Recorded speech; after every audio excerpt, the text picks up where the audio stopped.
జాతీయ గ్రామీణ ఉపాధి హామీ పథకం నిధుల్లో కేంద్ర ప్రభుత్వం భారీ కోతలు విధించడంతో రాష్ట్రాలు నష్టపోతున్నాయని పంచాయతీరాజ్, గ్రామీణాభివృద్ధిశాఖ మంత్రి సీతక్క ఆరోపించారు.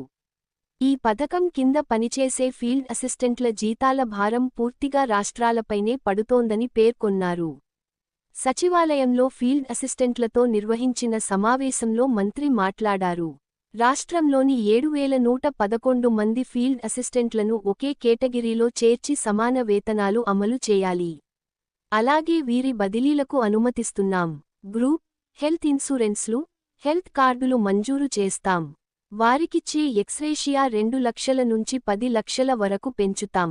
ఉపాధి కూలీల హాజరు నమోదు కోసం వీరికి మొబైల్ ఫోన్ల మంజూరు, వీరిని నిర్ణీత కాలపరిమితి, ఫిక్స్డ్ టెన్యూర్ ఉద్యోగులుగా మార్చడం, వేతనాల పెంపు తదితర అంశాలపై అధ్యయనం చేసి అధికారులు నివేదిక రూపొందించాలి అని సీతక్క సూచించారు. అనే ఉద్దేశంతో చేస్తా ఉన్నాం. అవసరమైతే పక్క రాష్ట్రాల్లో ఇట్లా జరుగుతున్నటువంటి తీరును కూడా ఒకసారి స్టడీ టీమ్ లాగా మన అఫీషియల్స్ ఇద్దరు ఉంటారు, మీరు ఒక ముగ్గురు, మీరు IFTలు అంటే వాళ్ళకి అవసరం ఉందంటే వాళ్ళు వస్తారు, లేకపోతే మీరు ఒక 2-3 రాష్ట్రాలు పక్క పక్క తిరిగితే మనకు కూడా ఇంకేం బాగుంది, ఇంకా ఎట్లా మనం చేయాలనేది.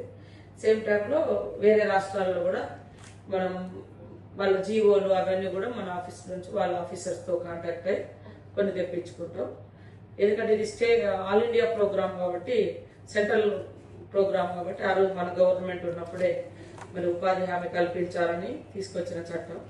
సో చాలా రోజుల నుంచి మీరు అందరూ పనిచేస్తున్నారు, భద్రత లేదు అనేది ఇవన్నీ చూసినాం. లాస్ట్ ఇయర్ కూడా చూసినాం. ఇప్పుడేమో మనం కొన్ని ఆర్థిక ఇబ్బందులు ఉన్నప్పటికీ కొన్ని తక్కువలో ఎక్కువగా మీకు బెనిఫిట్ అయ్యేది, మా మీద బర్డెన్ తక్కువ పడుతూ మీకు ఎక్కువ బెనిఫిట్ అయ్యేది ఏముందనేది కూడా మేము అవన్నీ చూసినాం. దాంట్లో కొన్ని అంటే మీరు రాకముందు ఇదే అనుకొని మేము కొంత డిస్కస్ చేసినాం.